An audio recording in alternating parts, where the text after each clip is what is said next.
রুটি বানাই বল। তুমি বরং তরকারির আলুটা কাটো, আমি জল রুটির গোলাটা বানাচ্ছি। ঠিক আছে, একটা বাটিতে 2 কাপ আটা নে। আটার মধ্যে হাফ চামচ মতো নুন দে আর 3 কাপ জল। আচ্ছা ঠিক আছে, আমি পুরো জলটা একসাথে দিলাম না, 2 কাপ প্রথমে দিয়ে তারপর মিশিয়ে আরও 1 কাপ মেশালাম। এবারে একটু পেঁয়াজ কুচি, ধনেপাতা কুচি আর লঙ্কা কুচি দে। হাফ চামচ মতন তেলও দিবি।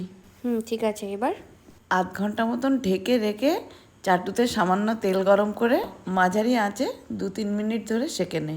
তরকারিটা আমি বানিয়ে নিচ্ছি। কড়াই সর্ষের তেল গরম করে কারি পাতা সর্ষে ফোড়ন দিয়ে পেঁয়াজ আলু তুলে দিয়ে হলুদ নুন দিয়ে ভেজে একটু টমেটো কুচি আর লঙ্কা গুঁড়ো দিয়ে নেড়ে 2টো কাঁচা লঙ্কা দিয়ে আর একটু আলুটা সেদ্ধ হওয়ার জন্য একটু জল দেব।